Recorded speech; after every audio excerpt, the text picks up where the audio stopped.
Perkenalkan, nama saya Novia Nur Anissa dengan NIM 3430220000100 dari Fakultas FKIP jurusan PGSD Universitas Islam Sultan Agung.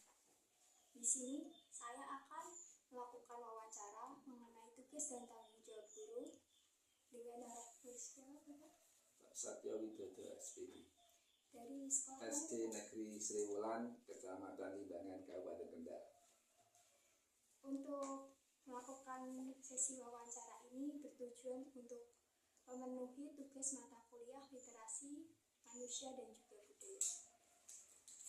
Baik, saya mulai. Izin bertanya ya Bapak. Ya, silakan. Untuk pertanyaan pertama, bisa dijelaskan bagaimana Bapak menerapkan strategi mengajar yang efektif? Kalau bisa diberikan contoh yang konkret. Ya, terima kasih. Di sini kami selaku guru kelas 5 SD Negeri Sri Wulan, tentunya dalam kesehariannya selalu mengajarkan dengan strategi mengajar yang efektif. Dalam hal ini adalah makna belajar untuk anak itu tahu makna belajar datang ke sekolah itu apa ya. Jadi pembelajaran itu berpusat pada siswa, di mana anak datang ke sekolah untuk belajar. Contoh konkretnya, misalkan anak diberi pembelajaran IPA, maka perlu disertai dengan mungkin percobaan atau mungkin gambar-gambar ya, dengan gambar-gambar atau dengan praktek-praktek. Misalkan di kelas 5 itu ada praktek siklus air. Nah, ini secara konkret anak diberikan tugas membuat siklus air, misalkan mengalirkan air dari air kotor menjadi air bersih, misalkan secara sederhana. Tapi kalau secara menyeluruh itu siklus air terjadinya hujan juga perlu dijelaskan melalui contoh-contoh konkret. Kalau bisa melalui gambar-gambar lewat media pembelajaran, misalkan lewat ya di komputer itu ada ya, di media itu nanti ditampilkan siklus air mulai dari bagan-bagan sampai selesai sehingga anak itu lebih jelas. Nah, fungsi siklus air nanti anak akan tahu apa itu siklus air dan seterusnya. Itu contoh yang konkret bagi anak sehingga anak tahu mengapa kok air itu bisa berputar terus. Setiap hari ada air, ada persediaan air, baik air bersih, ya air sungai, air laut ada terus. Karena apa? Air itu berputar, ada namanya siklus air. Itu contoh konkretnya, Mbak. Ya. Terima kasih. Ada yang ditanyakan lagi? Untuk pertanyaan nomor 2, jelaskan secara singkat riwayat Bapak selama mengajar. Contohnya tingkatan kelasnya, karakter siswa yang telah diajar itu bagaimana, dan berapa waktu lama mengajar? Ya, terima kasih. Untuk saya singkat saya mengajar mulai tahun 1999. Pertama kali saya mengajar di SD Negeri Pagertoyo, Kecamatan Limbangan, Kabupaten Kendal. Waktu itu saya langsung mengajar di kelas 6. Kelas 6 selama lebih saya 6 tahun mengajar kelas 6. Kemudian berikutnya saya mengajar di kelas 5 sebanyak 5 tahun. Nah, saya di Pagertoyo itu 11 tahun. Kemudian pindah dimutasikan di SD Negeri 1 Limbangan, Kecamatan Limbangan. Waktu itu saya mengajar di kelas 5 SD Negeri 1 Limbangan. Nah, kemudian masalah karakter siswa yang saya alami kalau di SD Negeri Pagertoyo itu muridnya kan sedikit ya, paling satu kelasnya hanya 15. Kemungkinan untuk mengkondisikan siswa lebih mudah.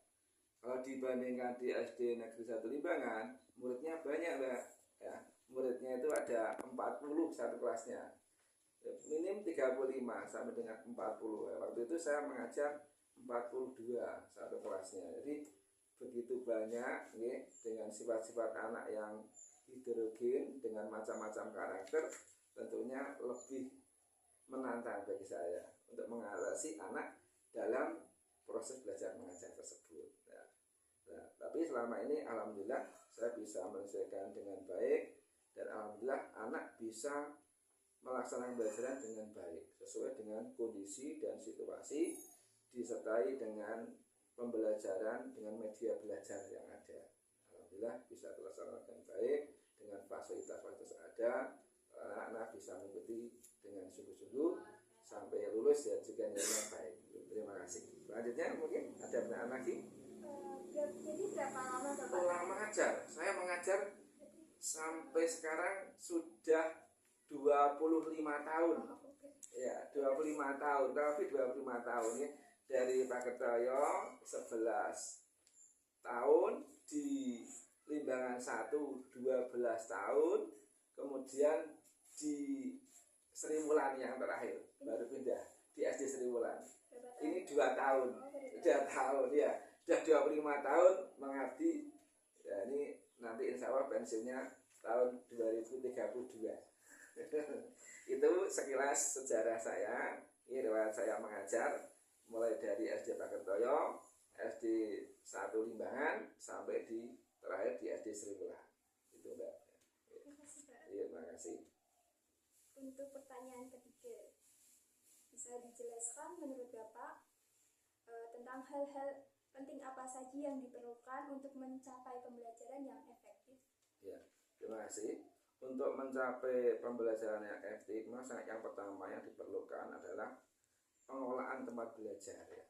Pengelolaan tempat belajar itu harus disesuaikan dengan kebutuhan anak dan karakter anak juga. Ya. Apalagi anak itu tertarik dengan hal-hal yang suasana yang kondusif, yang menyenangkan. Nah, maka di mana di kelas itu dibuat suasana yang menyenangkan. Waktu mengajar mungkin diselingi dengan apresiasi, menyanyi dulu, kemudian bermain tepuk tangan, pakai yel-yel, semangat, kemudian menyanyikan lagu wajib, lagu nasional, sehingga tertanam karakter anak-anak itu, patriotisme bangsa atau cinta tanah air. Intinya seperti itu. Di anak sudah dini sudah terdidik ya, masalah karakter anak ya, sifat-sifat anak akan lebih baik, patriotisme anak pada bangsa cinta tanah air lebih mendalam, lebih baik. Jadi tidak ada anak kok ngeyel, sekarang tidak ada ya. Artinya nanti kalau sudah ditanamkan patriotisme cinta tanah air, maka anak akan lebih patuh ya, patuh, akan belajar dengan baik, akan mengikuti ya perintah-perintah guru ya, selama itu perintah baik ya, anak itu akan ikut saja. Apalagi disertai dengan permainan, dengan nyanyi, anak itu senang sekali. Nah, kemudian ada diskusi kelompok bersama, dan anak juga menyampaikan tanggapan-tanggapan, kemudian ada pertanyaan, sehingga interaksi antara guru dengan siswa itu berjalan dengan baik ya. Dan anak juga ada tanggung jawab dalam proses belajar tersebut. Terima kasih. Terima kasih Bapak atas Ya. jawabannya. Ada pertanyaan lagi mungkin? Langsung lanjut ke pertanyaan nomor 6. Iya. Selama Bapak mengajar, teknologi apa saja yang telah digunakan atau kemajuan yang ada di sekolah yang Bapak ajar saat ini? Ya, terima kasih. Kaitan teknologi mengajar, untuk fasilitas di sekolah, yang pertama memang kita menggunakan laptop ya. Kita menggunakan media belajar laptop, di mana disediakan LCD ya, sehingga materi yang kita sampaikan kita tampilkan ke LCD, anak juga nanti mendengarkan, menyimak ya. Kemudian setelah itu didiskusikan apa yang dilihat di layar itu ya, di LCD, anak itu mendiskusikan nanti pertanyaan-pertanyaan apa yang tersedia di situ, diskusikan bersama. Kemudian anak menyampaikan tanggapan-tanggapannya, jawaban-jawaban mereka.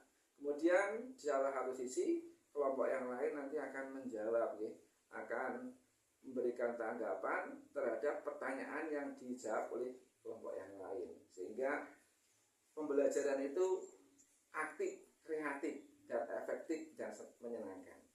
Itu kaitannya dengan, kemudian kaitannya dengan diskusi kelompok dan diskusi kelompok dan tanggung jawab anak tentunya tiap saat anak selalu dimotivasi untuk bertanggung jawab untuk mengerjakan tugas-tugas yang diberikan kepada anak sehingga anak bisa mengerjakan tugas dengan baik dan lancar. Terima kasih Bapak atas jawabannya yang telah diberikan.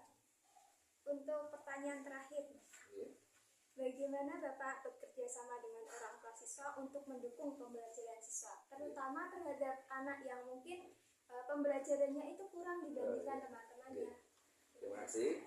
Kaitannya dengan hubungan dengan orang tua selama ini di SD Pakasraya, di Limbangan 1 dan di Sriwulan, dan yang terakhir di Sriwulan ini itu ada namanya grup orang tua wali siswa kelas 5. Jadi sesuatu yang ada kendala-kendala, yang ada kendala terhadap pembelajaran siswa akan disampaikan lewat grup yang namanya grup orang tua siswa wali kelas 5.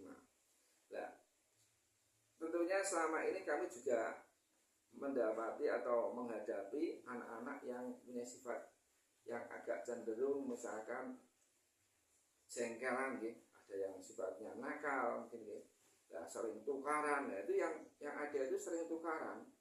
Anak itu sering membuang sepatu temannya, kan bila sepatunya itu di depan.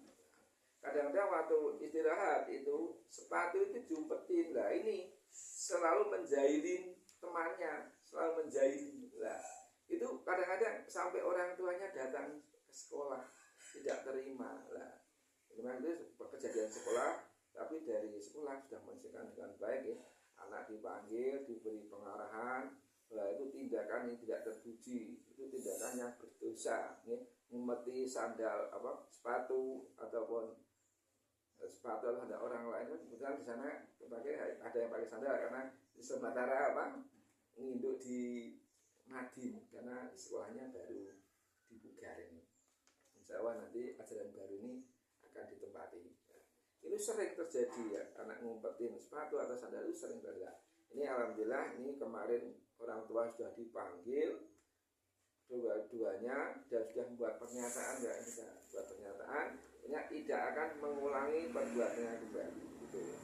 Mereka akan berbuat yang terbaik dan alhamdulillah ini kelas 5 ini naik semua 100% naik ke kelas 6 dengan nilai yang baik ya. Itu kaitannya dengan kerjasama dengan orang tua ya. Tentunya kami selalu proaktif dengan orang tua apabila ada kendala atau apapun, saya selalu koordinasi dengan orang tua dan juga kepala sekolah dalam hal ini. Kepala sekolah saya Bapak Asruli SPD sudah selalu mengingatkan, kalau ada masalah monggo diselesaikan dengan baik, dengan musyawarah, kekeluargaan, jangan sampai nanti sampai ke media sosial malah nanti jadi besar permasalahannya seperti itu. Jadi selalu saya ingat itu, jadi ada kendala apapun saya selesaikan dengan kekeluargaan. Terima kasih. Mungkin ada yang lain? Cukup sekian ya Pak. Sampun. Terima kasih. Ada kurang lebihnya saya memberikan jawaban. Saya mohon maaf yang sebesar-besarnya. Saya Wassalamualaikum warahmatullahi wabarakatuh.